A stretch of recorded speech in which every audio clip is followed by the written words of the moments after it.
have received word of a strange invention. What it can do will amaze one. Sejam bem-vindos, ouvintes. Eu sou a sua co-apresentadora, Luana Calzavara. E eu sou o co-apresentador Marcos Duarte, e este é o Esquina das Ideias, onde as ideias se cruzam. Hoje o Esquina recebe a cientista política Ana Carolina Venturini. Ana é graduada e mestre em Direito pela USP e é doutora em Ciência Política pelo Instituto de Estudos Sociais e Políticos da UERJ. Atualmente é pós-doutoranda no IPP-CEBRAP. É pesquisadora associada no Grupo de Estudos Multidisciplinares da Ação Afirmativa GEMA, do IESP-UERJ. É integrante também do AFRO, Núcleo de Pesquisa e Formação em Raça, Gênero e Justiça Racial, e no Centro de Análise da Liberdade e do Autoritarismo, LAUT, ambos no CEBRAP. Sua pesquisa permeia ações afirmativas, políticas públicas, relações raciais, gênero e mudança institucional. Ana é uma das organizadoras do livro Ação Afirmativa, Conceito, História e Debate, lançado pela editora UERJ em 2019, e é fundadora do Pluraliza, consultoria especializada no desenvolvimento de projetos e políticas de gestão de diversidade. Obrigada, Ana, pela sua presença aqui hoje com a gente. Olá, tudo bem? Obrigada pela oportunidade, é um prazer estar aqui com vocês. Então, Ana, aqui no Esquina a gente sempre começa conversando um pouco sobre a trajetória acadêmica e profissional dos nossos convidados. E uma das coisas que chamou a atenção na sua trajetória é que você foi um estudante de Direito e fez um mestrado em Direito, mas depois migrou para a ciência política. Como foi essa transição e o que te motivou a mudar de área? Ah, legal.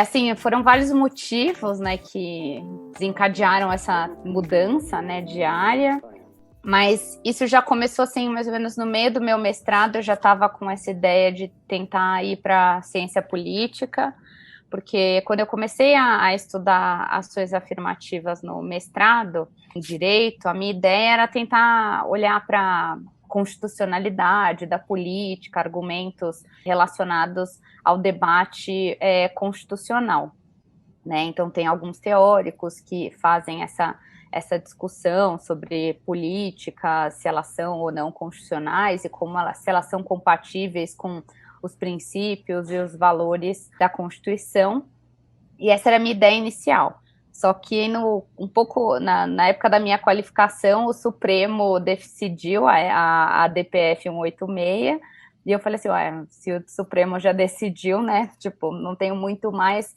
de debate se é constitucional ou não. E aí eu comecei a pensar em outras coisas, e né, eu já estava me aproximando muito da literatura de políticas públicas, e comecei a pensar nessa conexão entre o direito e as políticas públicas.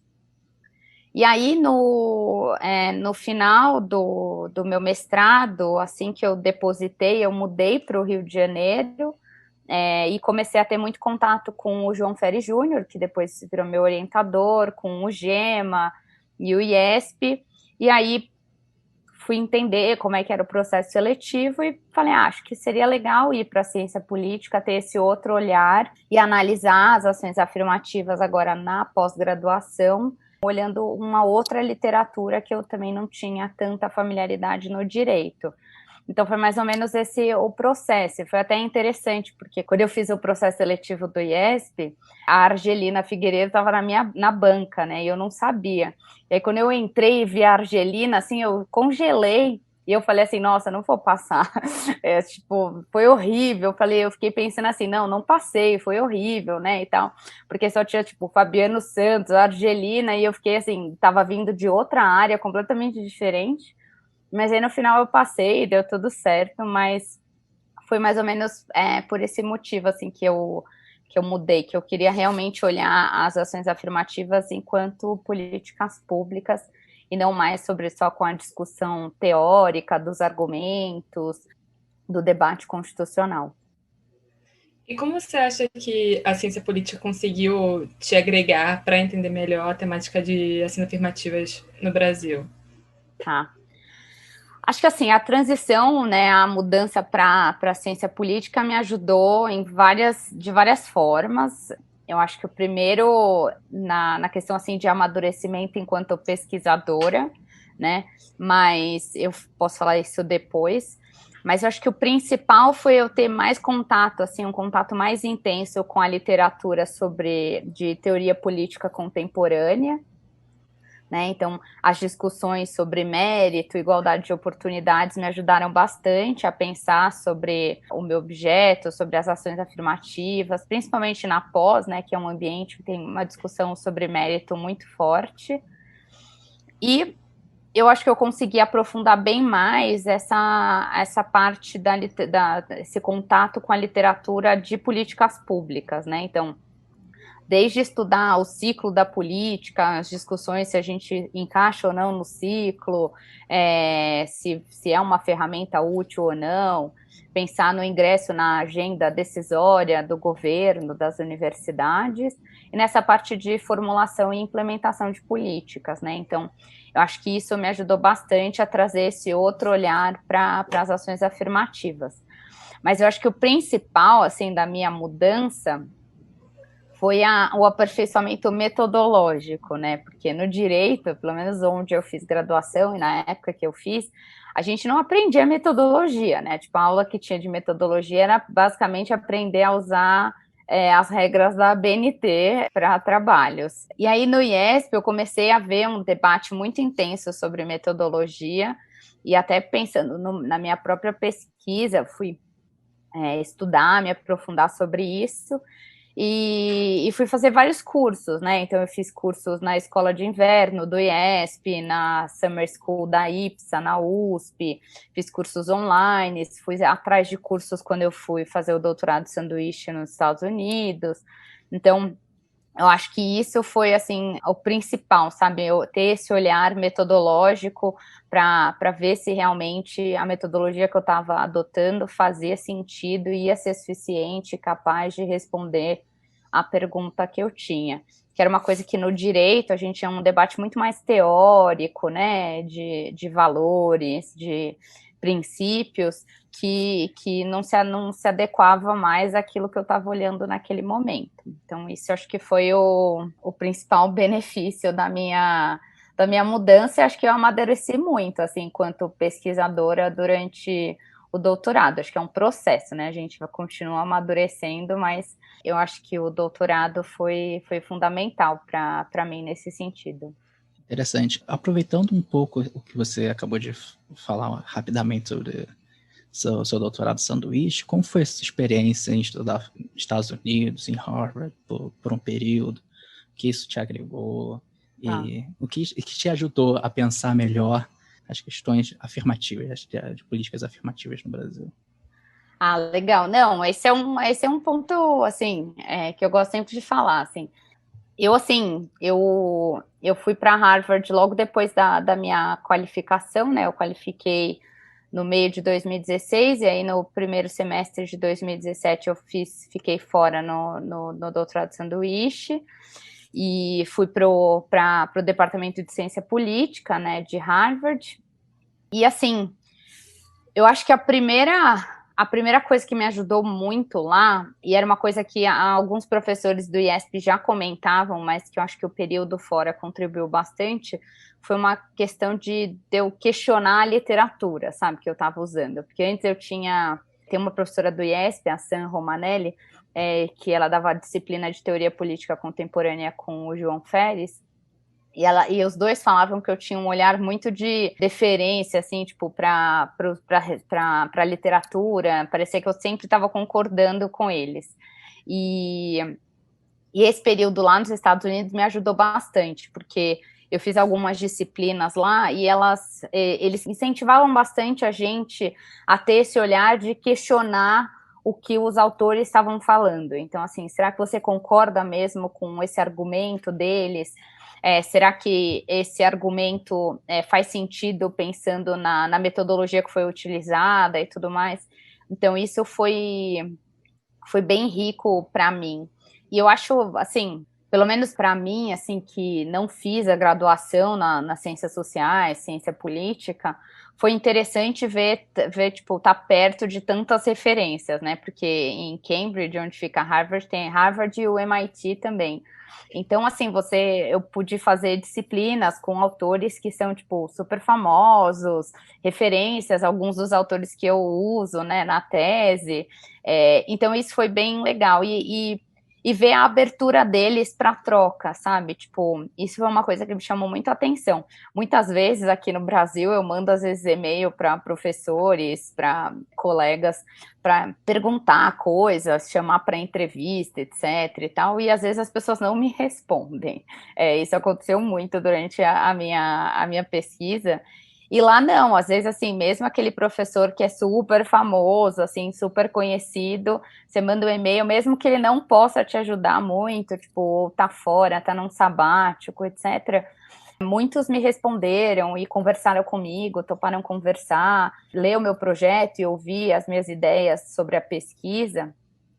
Isso me ajudou bastante. Então, assim, eu tive trocas muito ricas durante o meu período lá fora, que me ajudaram bastante a pensar e até mudar algumas ideias que eu estava tendo inicialmente para a tese. Então, e uma delas foi a parte de mudança institucional, por exemplo, que surgiu lá no período do sanduíche, que eu não tinha pensado antes, e lá, com alguns debates, me ajudaram bastante.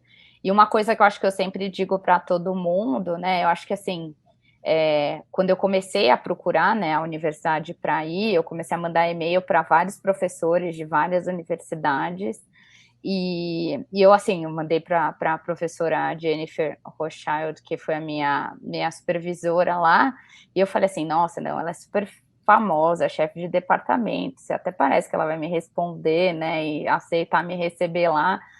E elas não só me aceitou me receber, eu fiz depois o processo seletivo que o departamento, a universidade exige, mas ela se tornou uma super parceira, sabe? Até hoje eu troco e-mails com ela lê as coisas que eu escrevo, então foi uma pessoa que me ajudou muito, e até foi um dos motivos pelos quais eu chamei ela para depois participar da minha banca de defesa.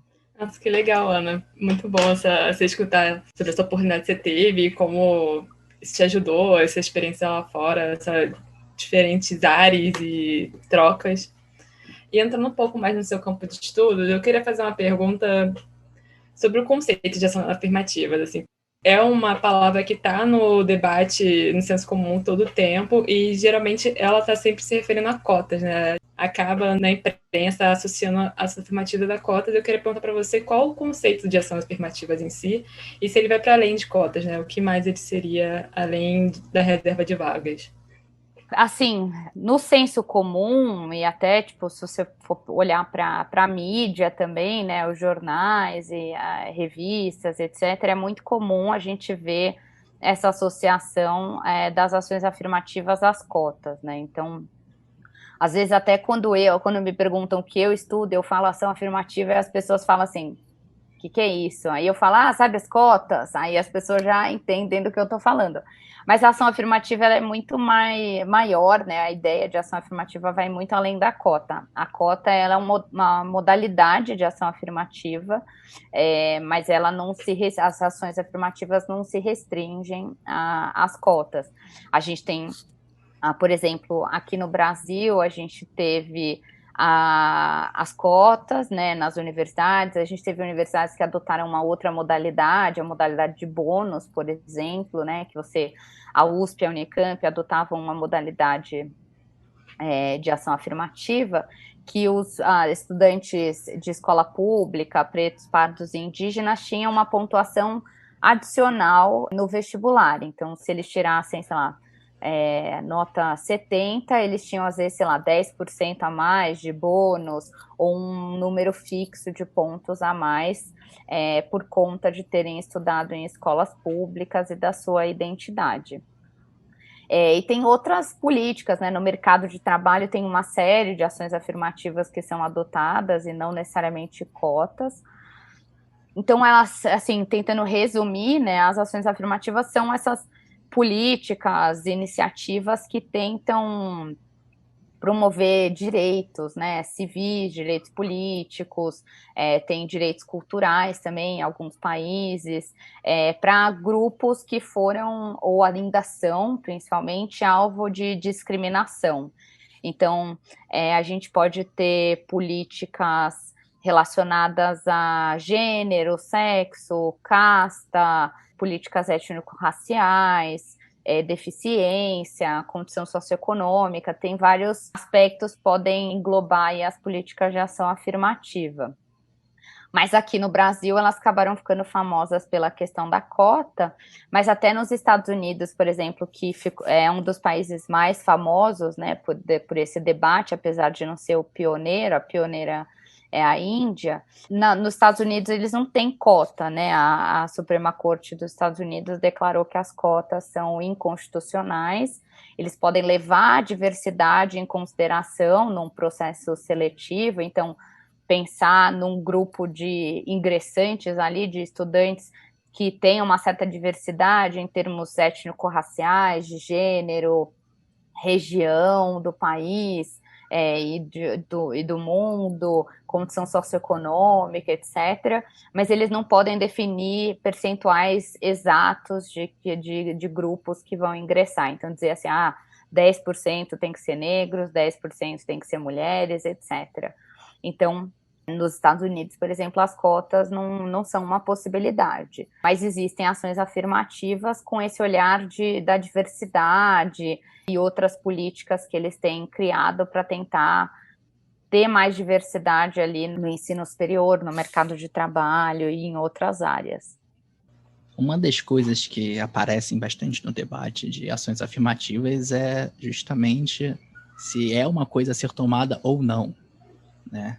Então, assim, se é necessário ter políticas de ações afirmativas para determinados casos e como isso atrapalharia os sistemas meritocráticos de uma sociedade contemporânea. O que você pensa sobre esse debate? Se efetivamente uma ação afirmativa deve ser colocada ou não, e o impacto disso na ideia de meritocracia? Assim, eu sou a favor, né, das ações afirmativas, inclusive das cotas, né, não é só porque eu estudo isso, pesquiso, mas eu sou favorável.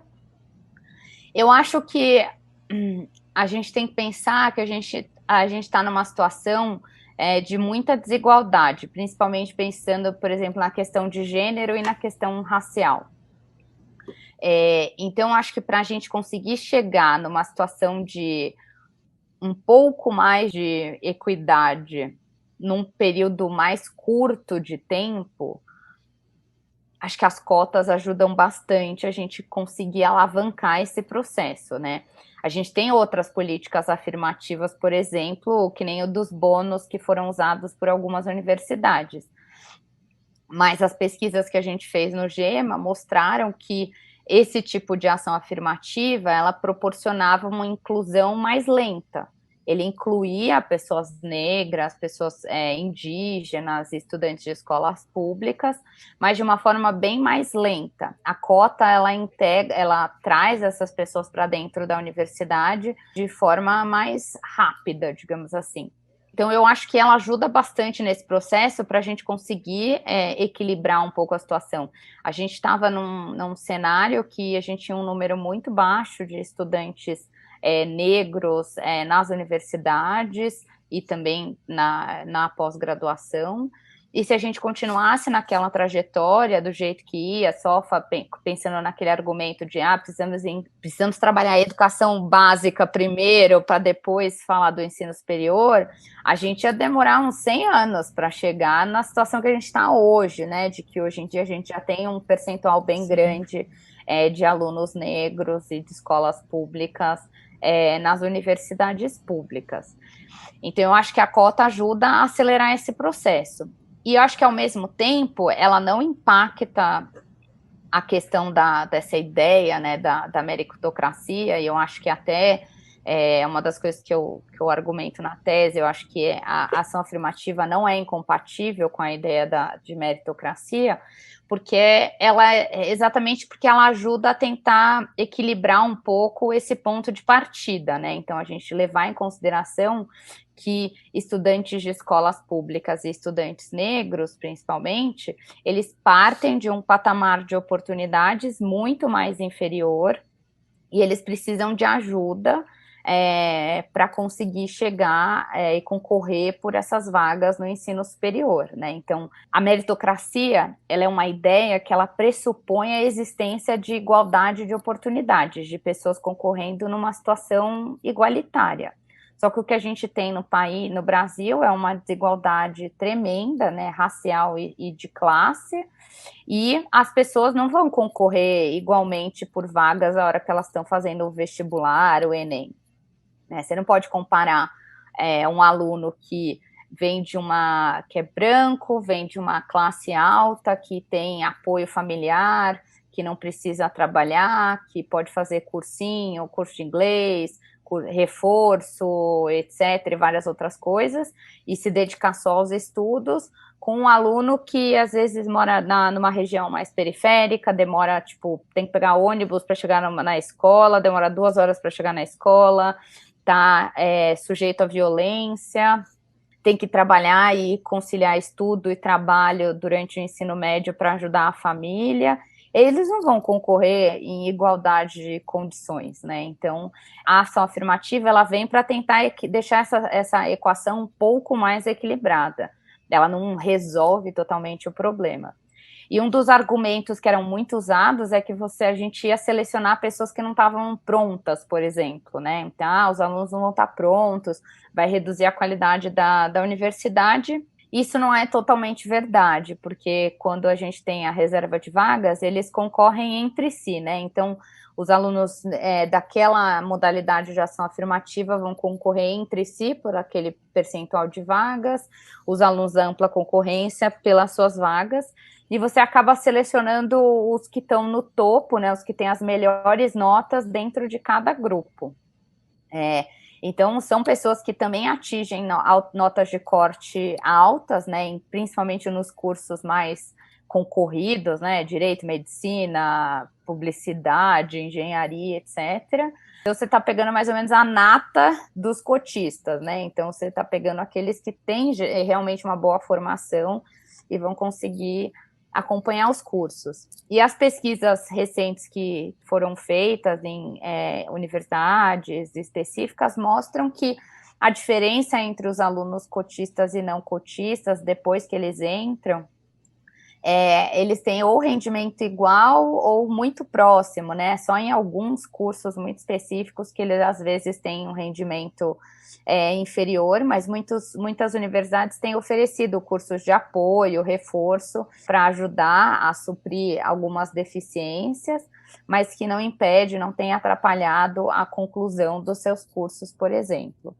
Então, assim, eu acho que é um tipo de política interessante e que tem ajudado bastante, ajudou a mudar muito a cara da universidade nos últimos 10 anos. Então, eu acho que a gente está no caminho certo. Então, eu sou favorável.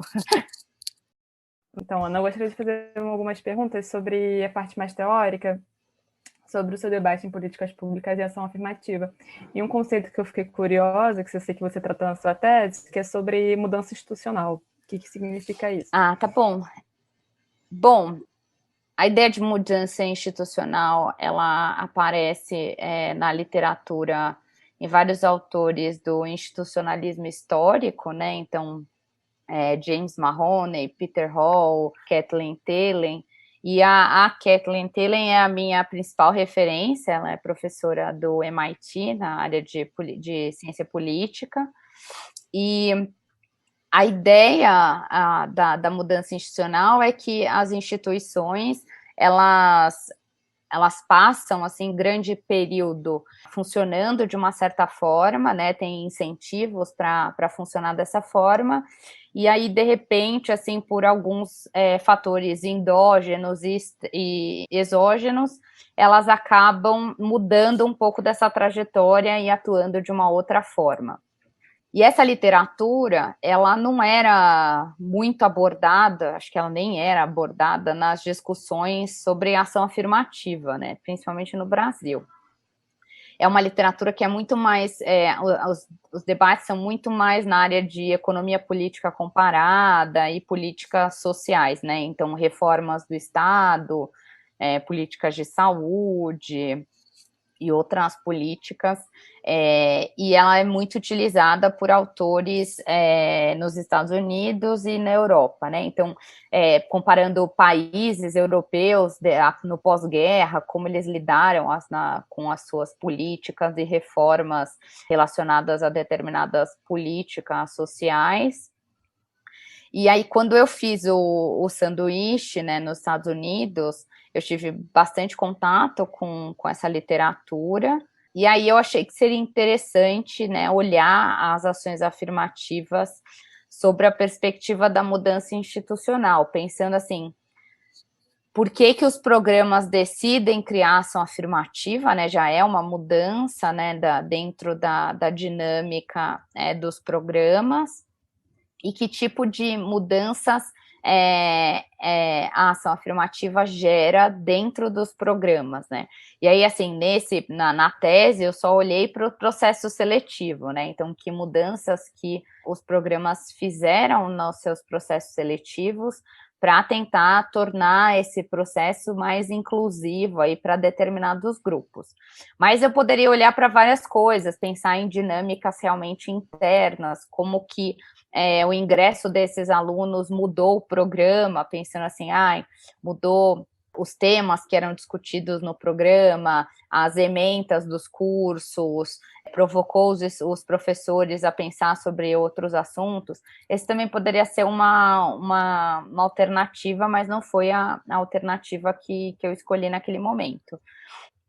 E aí eu acho que é isso, assim, tem a Thelen, mas também tem outros autores que tratam de mudança institucional, tem o DiMaggio e o Powell, que também tem textos focados em mudança institucional, mas com uma outra perspectiva. Eu até mobilizo eles em alguns momentos da minha tese, mas a minha principal referência é a Kathleen Thelen e o James Mahoney, que tem um texto de 2010, que fala bastante sobre essa importância de olhar não só os processos exógenos, né, os fatores que vêm de fora e forçam países ou instituições a mudar a trajetória que elas estavam em relação a determinada temática, política, mas também a importância da gente olhar esses fatores endógenos, né, que a gente tem que olhar os dois conjuntamente.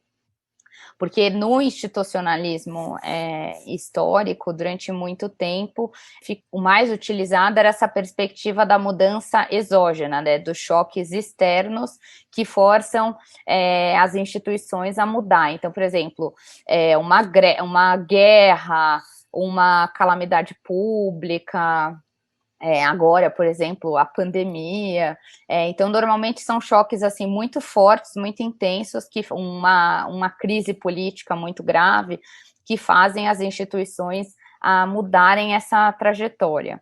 Mas eles também, a Thelen fala muito disso, da importância desses processos endógenos. E nas ações afirmativas, eu vi que a gente tinha os dois, um pouco dos dois, mas que os endógenos eram bem mais fortes, né? Então, por exemplo, a gente teve em 2016 uma portaria do MEC que incentivou os programas a criar ação afirmativa, né? A portaria normativa 13 de 2016 falava que os programas deveriam apresentar propostas de inclusão de estudantes pretos, pardos, indígenas e com deficiência nos programas, mas essa portaria, que foi publicada na véspera do impeachment da Dilma, ela falava em propostas, só que a maior parte dos programas e das universidades, naquela época, entendeu que o MEC estava mandando eles criarem cota e ação afirmativa. Então, aí muitas universidades foram correndo, né, tipo, aprovar a resolução, programas começaram a discutir esse tema. Mas esse, tipo, apesar de ser um fator externo que incidiu sobre as universidades, não é um choque externo como a literatura conceitua. Mas no caso dos programas, essas dinâmicas mais internas, né, de pressão de estudantes, debates internos, discussões trazidas pelos docentes e pelos discentes, elas foram mais intensas e proporcionaram mais mudanças nos processos seletivos. Então, foi por isso que eu pensei decidi utilizar essa literatura, que eu achei que ela era interessante para a gente tratar dessa temática e ter um olhar diferente para a ação afirmativa. Não, com certeza, bem interessante. Ana, você, falando agora, ressaltou a importância de alguns mecanismos de governo para incentivar certas políticas, que foi o caso do MEC, também foi o MEC lá atrás, o governo federal lá atrás, que implantou as cotas na graduação. Mas a gente, assim, saindo um pouco da questão da educação, indo para o mercado de trabalho, a gente vê que as restrições de trazer políticas afirmativas aparecem. Você trabalha numa consultoria, você é fundadora de uma consultoria que trabalha com questões de ações afirmativas para empresas, né? E uma das coisas que me chamou bastante a atenção é que como a recepção não é tão fácil quando você tenta fazer uma política afirmativa. Foi um caso de uma grande varejista brasileira que queria fazer um programa de trainee só apenas para negros. Eles fizeram. Fizeram, mas teve um rebuliço, muita discussão. E o mercado de trabalho é menos suscetível a essas intervenções do governo, né? E como você entende assim, essas restrições no mercado de trabalho, que é um pouco fora das universidades, e é um outro mundo que tem subrepresentação de todas as minorias no Brasil? Eu acho assim, o mercado de trabalho é até um caso bem interessante de você pensar até nessa parte, por exemplo, de mudança institucional e o papel também do governo de incentivar as empresas a ter ações afirmativas, é um caso interessante. A gente não tem nenhuma regra, assim, com exceção das pessoas com deficiência, que a gente tem uma legislação que realmente obriga as empresas a contratar pessoas com deficiência, a depender do tamanho da empresa, da quantidade de funcionários e determinados setores. Com os outros grupos, mulheres, pessoas negras, etc., a gente não tem uma regulamentação desse tema, né? Então, isso fica... as empresas são totalmente autônomas para definir o que elas vão fazer sobre isso. Mas o que eu percebo é, assim... há uma resistência muito grande a não falar em ação afirmativa numa forma ampla, mas em falar de cota, né? Então, falar de cota no ambiente corporativo ainda é muito difícil, ainda tem muita resistência. É um setor que ainda não concorda muito com cotas, acha que não vai resolver o problema e tudo mais. Então, quando a gente teve o caso da empresa que criou um processo seletivo exclusivo para pessoas negras, isso gerou toda uma discussão, dizendo que ela não podia, que ela estava excluindo as pessoas brancas, etc. Mas que, na prática, o que acontecia é que as pessoas negras já sempre foram excluídas desses processos e ninguém nunca reclamou. Né? Não porque elas eram excluídas, porque tinha uma proibição delas serem contratadas, mas é porque os requisitos que são adotados muitas vezes pelas empresas acabam sendo muito restritivos, né? Então, nesses processos seletivos, às vezes para trainees, eles pedem experiência na área, pedem inglês fluente, eles avaliam onde a pessoa estudou, se a pessoa fez, sei lá, um curso complementar, especialização, etc. e tal. E isso acaba restringindo muito o acesso da população negra a essas seleções. Porque se a gente for olhar, de acordo com o conselho, o British Council, né, o Conselho Britânico aqui no Brasil, eles fizeram uma pesquisa que mostra que só 5% da população brasileira fala inglês. Só que quando a gente vai olhar no mercado de trabalho, a maior parte, assim, eu chutaria uns 90% dos processos seletivos de vagas, desde estágio até vagas mais sêniores, pedem inglês, tipo, intermediário a fluente.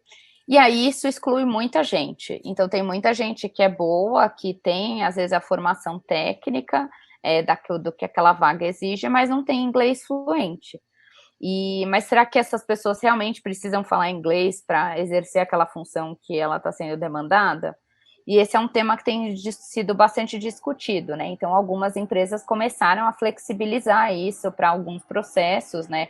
Tirar o inglês, e aí eles oferecem cursos de inglês para os funcionários, para as pessoas poderem se desenvolver e se aperfeiçoar. Mas, assim, eu acho que o governo poderia tentar regulamentar isso? Poderia, mas eu acho dificilmente isso passaria no Congresso Nacional na composição atual. Se passasse, teria que ser passado lá atrás, mas eu acho que hoje não passaria e talvez seria vetado uma lei que versasse sobre isso. Tem algumas discussões sobre mulheres nos conselhos de administração, de ter uma certa regulamentação e ter cotas de mulheres nos conselhos de administração, assim como a gente tem políticas relacionadas à participação de mulheres na política, né? Mas é uma questão que ainda enfrenta muita resistência. Mas, ao mesmo tempo, a gente tem muitas empresas multinacionais que atuam no Brasil e acabam trazendo políticas de fora, né? Então, elas trazem ações afirmativas que são mais brandas, né? Mais softs, digamos assim. Elas não são tão rígidas como uma cota, né? Uma reserva de vagas, mas que têm contribuído para o desenvolvimento de alguns grupos, né? Para que a gente consiga ter um mercado mais representativo aí da população.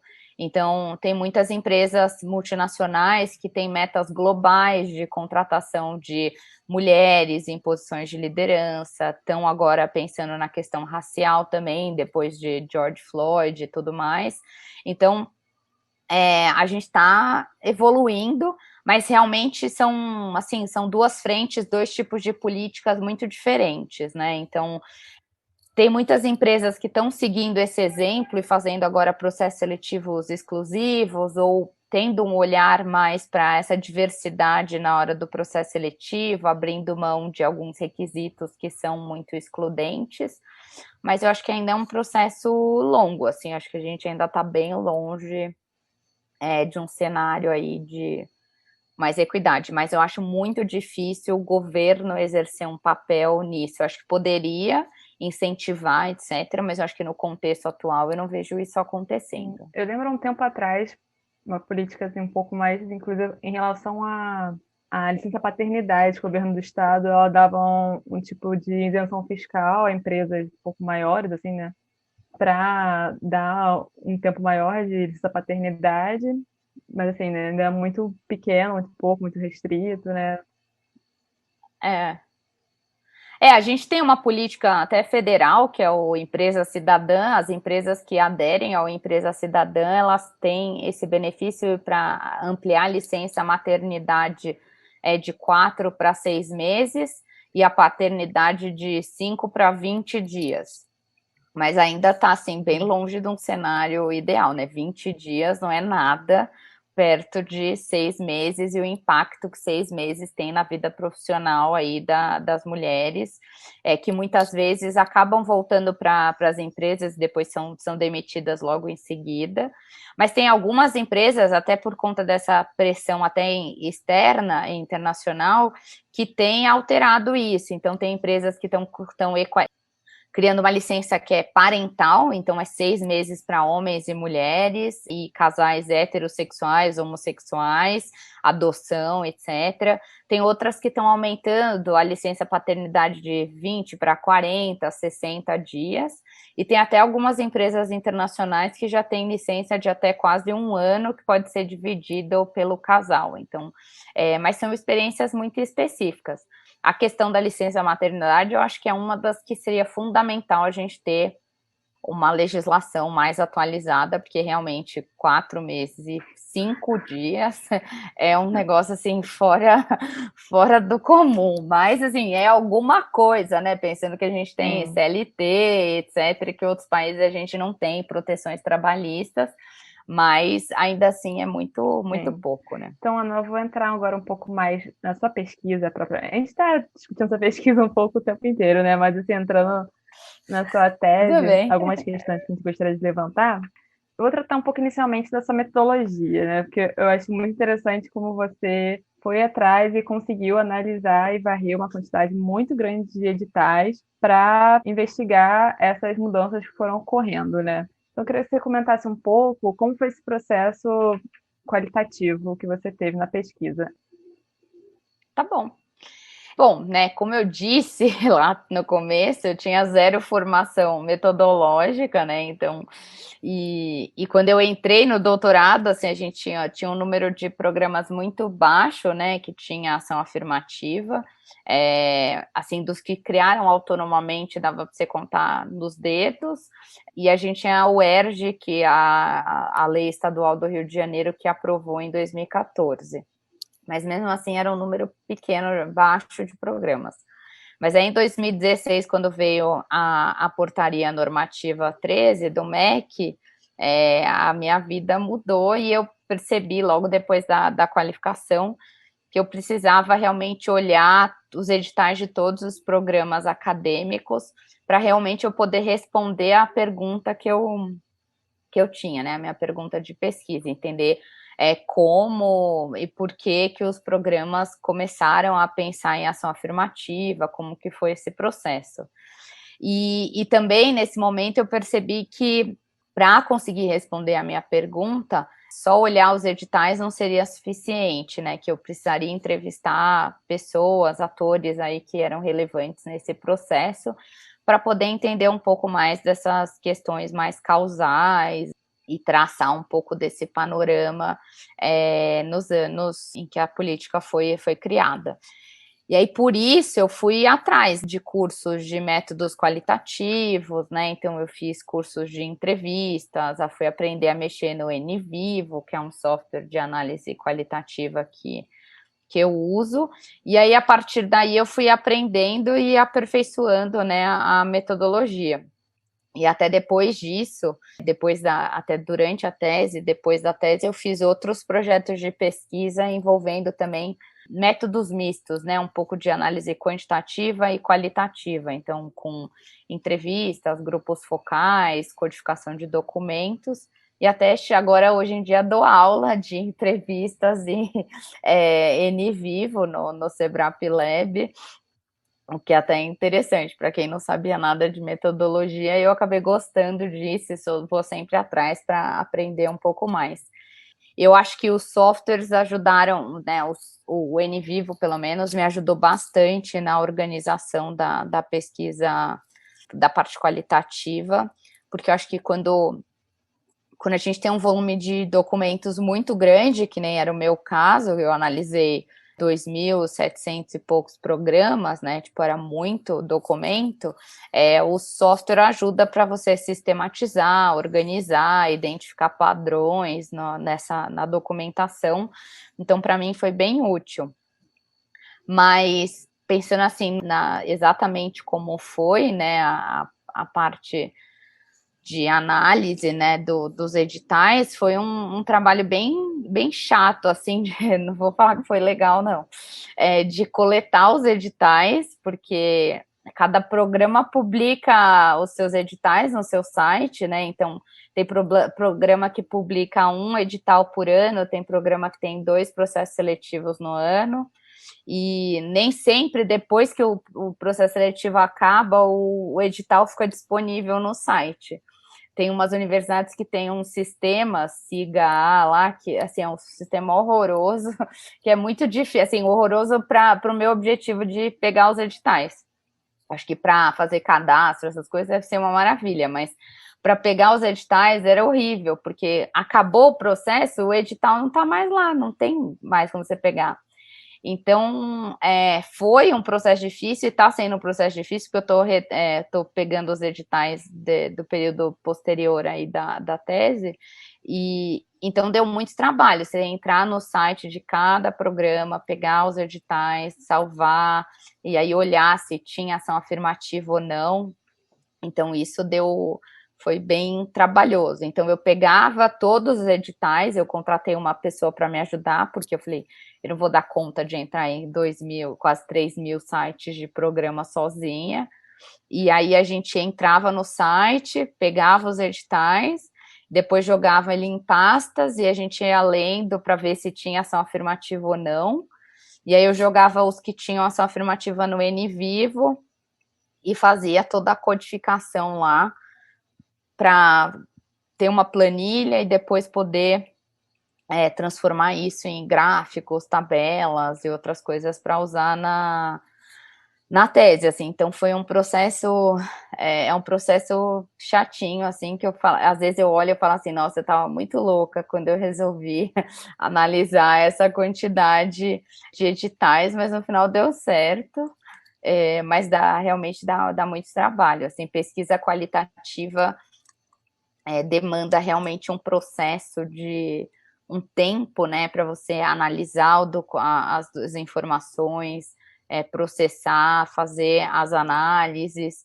Então, assim, não é uma coisa que dá para fazer do dia para o outro, não é só chegar lá e rodar um modelo, que dá muito trabalho de que ficar preparando tudo, né, e tal. Então, foi um processo longo e cansativo. Imagino. E no final, que você se deparou, assim, né? Existe alguma diferença entre os editais, entre as áreas do conhecimento?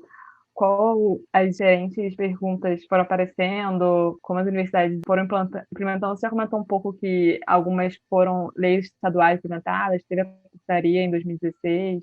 Tá, bom, eu parei, assim, né, eu comecei a coletar os editais em 2017 e fui até janeiro de 2018 pegando editais, e aí, nesses editais até janeiro de 2018, eu encontrei 737, né, programas que tinham ação afirmativa, e aí a gente tem várias variações, assim, em termos de beneficiários, de modalidades adotadas, distribuição regional, etc.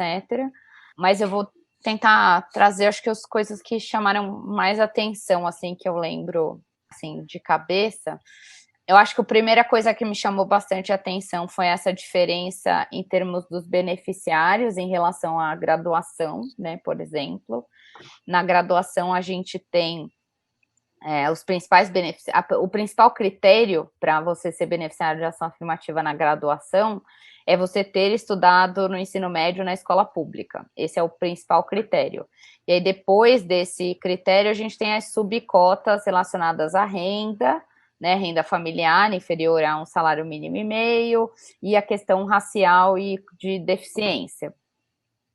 E então a questão racial, ela entra como uma subcota. É até uma questão interessante, né? Porque muito no debate a gente ouve falar, as pessoas falam assim, porque a gente é contra, a cota deveria ser social e não racial, mas ela já é social, né? Ela não é racial. O principal não é o racial. O racial é um critério adicional, mas o principal critério é a escola pública. Então, tem pessoas brancas que estudaram na escola pública e são beneficiadas pelas ações afirmativas. Na pós-graduação, eu vi o diferente, assim, tipo, o principal critério é a questão da identidade étnico-racial. Então, os principais beneficiários são pessoas pretas, pardas, indígenas e pessoas com deficiência. E a gente tem também outros grupos, né? Então, pessoas trans, refugiados, quilombolas, membros de comunidades tradicionais e tudo mais, que eram grupos que não estavam previstos, né, na graduação. Então, esse foi um primeiro ponto que me chamou a atenção, e que foi bem interessante, porque o debate realmente era diferente. Não era mais uma questão só de classe, mas era principalmente uma questão dessa questão étnico-racial e da deficiência. Uma outra coisa que me chamou bastante atenção foi essa questão das áreas do conhecimento, né? Que você perguntou se tinha diferença, né, entre as áreas, e realmente tinha diferença. Entre as modalidades, a gente tinha programas que criaram por conta própria, né? Então, programas que foram lá, discutiram nas suas congregações, conselhos, e decidiram criar ação afirmativa só para o programa. A gente teve programas que criaram porque foram obrigados pela universidade, então o conselho universitário se reuniu e determinou que todos os programas da universidade deveriam ter a ação afirmativa, então deveriam reservar, sei lá, 20% das suas vagas para estudantes pretos, pardos e indígenas.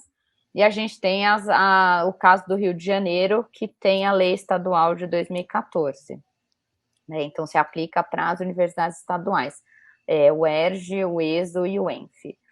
E aí, quando você pensa na área do conhecimento e nessa forma de adoção, a gente vê uma diferença interessante, né? Os programas das áreas, por exemplo, de engenharia, eles não tem nenhum que criou por iniciativa própria, por exemplo. Todos eles criaram porque foram obrigados, ou por uma resolução da universidade, ou por uma lei estadual. Já nas outras áreas do conhecimento, você tem um misto ali de programas que criaram por conta própria e resolução, mas a gente tem em todas as modalidades um predomínio, né, da área dos programas na área de ciências humanas e nas ciências sociais aplicadas, né? Então, ciências humanas, a gente tem ali sociologia, educação, ciências sociais, antropologia, sociologia, ciência política, relações internacionais.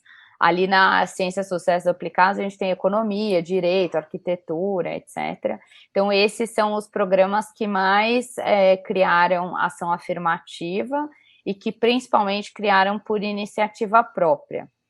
Né? A gente também tem uma presença interessante nas áreas de literatura, letras e artes, também é uma área que também tem bastante, e nas outras a gente tem um pouco misto das diversas modalidades aí, de formas de instituição.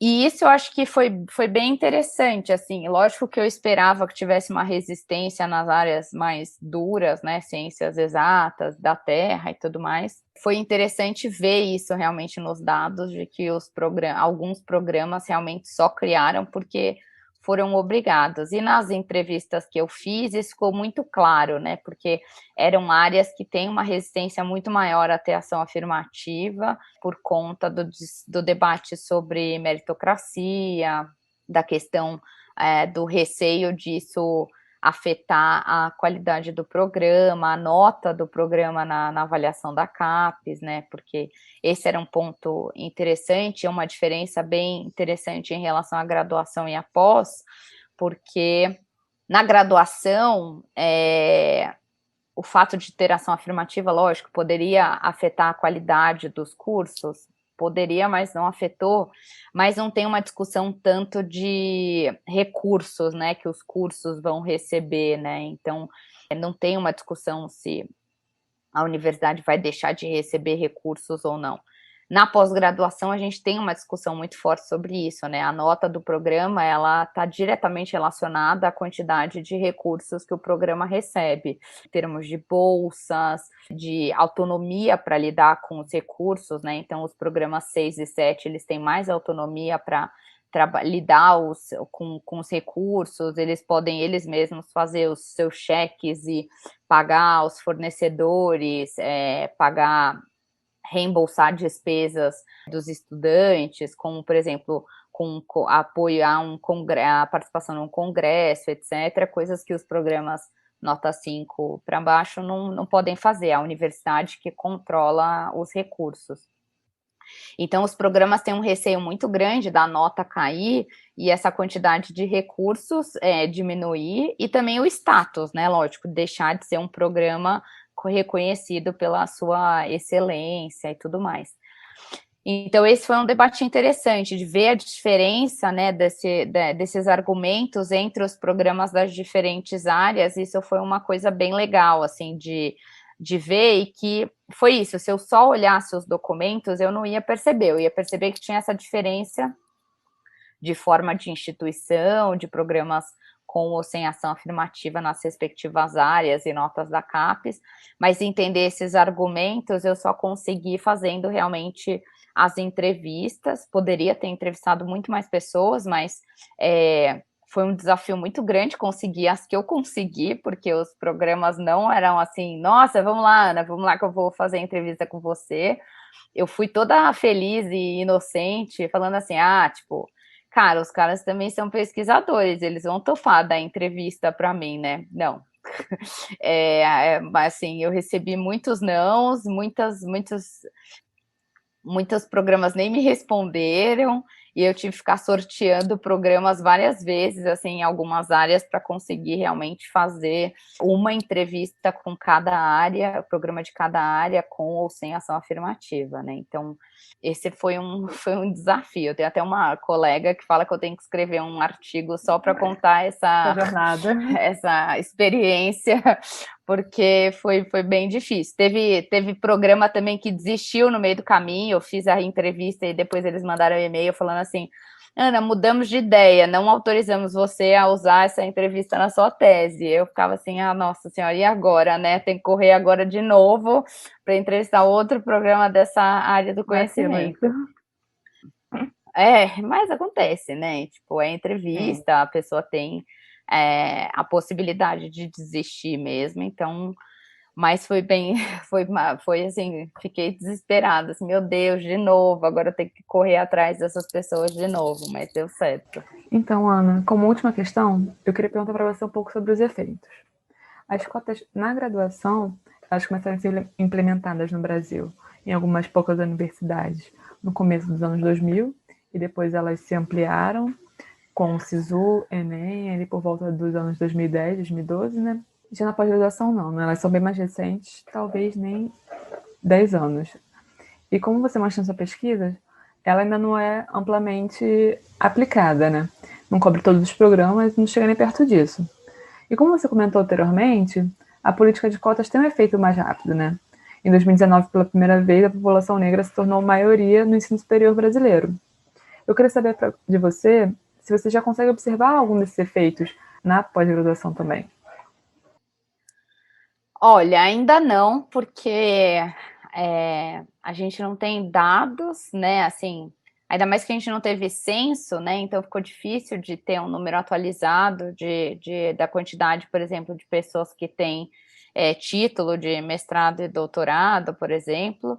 E para a gente conseguir saber os dados da pós-graduação, a gente tem que cruzar uma série de bancos de dados para conseguir esse tipo de informação, e é muito difícil de conseguir acesso e tudo mais. Então, eu ainda não tenho dados, eu estou tentando olhar para os resultados dos processos seletivos de alguns programas, e aí eu consegui ver que isso, lógico, alguns programas conseguiram preencher todas as vagas, outros tiveram mais dificuldade, principalmente vagas, por exemplo, para indígenas, elas muitas vezes não são preenchidas. Então, eu não tenho, assim, um número falando, o número aumentou, assim, pelo que eu ouço, pelo menos nas ciências sociais, né, ciências humanas, eu tenho ouvido de professores falando que parece, sim, que o número está aumentando, está crescendo, mas a gente ainda não tem dados, até porque a maior parte, o número começou a crescer muito ali em 2016, né, então vai fazer o que, 5 anos, então, a gente ainda não tem um número também de formados muito grande e tudo mais, então é difícil de saber. O número de programas que tinha ação afirmativa antes era mais baixo. Mas eu acredito que sim, eu acho que depende muito das áreas, eu acho que a gente vai continuar tendo essa diferença das áreas, provavelmente a gente vai ter, até porque eram as áreas que mais tinham ação afirmativa, a gente vai ter mais grupos aí de pessoas negras, indígenas, pessoas com deficiência entrando nas áreas de humanas e sociais aplicadas, mas a gente já tem, a partir de 2016, muitas universidades que criaram, desde 2015, na verdade, começou com a UFG em 2015, a Universidade Federal de Goiás, que já começaram a criar a resolução, e isso se aplica para todos os cursos, todas as áreas. Eu acho que também é uma questão de divulgação, tem muitas pessoas que nem sabem que esse tipo de política existe, assim, até quando eu participei de um monte de congresso nesses anos, e tinha muitas pessoas, até da área das ciências sociais, muitas pessoas que não sabiam, né, que tinha cota na pós-graduação. Então, eu tenho conversado com alguns programas e eles estão até num momento de tentar divulgar mais, de tentar mostrar para os estudantes que estão aí no final da graduação de que os programas têm cotas, etc., para incentivar mais candidaturas, etc. Mas eu não sei também como é que as coisas vão ficar aí por conta da pandemia, corte de bolsas, etc., que aconteceu aí de 2020 para cá. Então, provavelmente, isso pode ter um certo impacto. Mas eu acredito que sim, eu acho que a gente vai ter diferenças aí em programas que conseguem preencher as suas vagas e outros que talvez não consigam, porque tem também uma relação com o ingresso dessas pessoas até nos cursos de graduação, né? A gente tem estudos que mostram que também, até na graduação, a gente tem diferença entre áreas, né? Então, a gente precisa de pessoas formadas nos cursos de graduação para elas demandarem depois a pós. Então, eu não tenho, assim, números, né? Eu queria ter, mas ainda não tenho. Se alguém tiver, entre em contato, porque eu estou animada para ver números. Mas a gente ainda não tem muita coisa. A Sucupira não pergunta, né? Não é uma informação que os programas preenchem, né? A identidade racial dos seus estudantes na plataforma Sucupira, por exemplo. Então, até isso fica difícil. A gente não tem uma base para ver a cor ou raça das pessoas que estão na pós-graduação agora. Então, é difícil. Até era uma ideia, né? Só para terminar dessa pergunta. No grupo de trabalho que foi criado pelo MEC, lá em 2015, para discutir a ação afirmativa, uma das ideias que foi proposta pelo grupo de trabalho era que a plataforma Sucupira fosse alterada para que para cada estudante que é cadastrado lá tivesse um item de declaração étnico-racial para que a CAPES pudesse acompanhar realmente quantos estudantes estão nos cursos de pós-graduação, porque a gente até pode acompanhar os que já se formaram, que estão em universidades, pensando no censo da educação superior, na plataforma Lattes, etc., mas para saber quantos estão nos programas, a gente precisaria olhar para a Sucupira. Mas, na época, a CAPES falou que não ia fazer essa alteração, que não era necessária, que era só cruzar várias bases de dados e conseguir essa informação. Só que é isso, né? Eles conseguem cruzar várias bases de dados, a gente não. Então, é isso. Mas você tinha que cruzar, tipo, dados do INEP com dados do CNPq, com dados da CAPES. Assim, era uma mistureba de coisas que, se tivesse um outro sistema só, facilitaria bastante, né? E os dados da plataforma Lattes também são muito restritos. Eu consegui, junto com o João Feres, alguns dados quando eu estava fazendo a tese, mas é muito difícil de conseguir essa informação, e ainda agora pandemia, contexto político, etc., é muito mais difícil de conseguir esse tipo de informação. Obrigado, Ana, pela participação aqui. A gente vai finalizar, porque nosso horário vai ficar um pouco apertado agora. A gente agradece muito a sua participação aqui no Esquina das Ideias. Foi muito interessante esse debate de ações afirmativas e as implicações que elas têm na nossa realidade como universitários. Eu que agradeço vocês pelo convite, pela oportunidade, e fico à disposição aí também, se alguma pessoa que estiver ouvindo tiver alguma dúvida, quiser entrar em contato também, eu sou super aberta para conversar, adoro falar sobre o tema, e brigadão pela oportunidade. E quem quiser me seguir nas redes sociais, eu tô no Twitter, Ana Venturini. Às vezes eu compartilho coisas por lá, comento decisões recentes do governo relacionadas à ação afirmativa, pesquisas mais atuais, então podem me seguir. O Esquina das Ideias tem 2 episódios novos todo mês. Os episódios estreiam sempre em sextas-feiras. Fique atento ao nosso calendário para mais informações. Acompanhe o canal pelo Spotify, YouTube, Apple Podcast ou pela sua plataforma de áudio de preferência. Siga-nos também nas mídias sociais em @edpodcast, com S no final, no Twitter e Instagram. E siga também a nossa página Esquina das Ideias no Facebook para acompanhar o cronograma do canal e conteúdos exclusivos.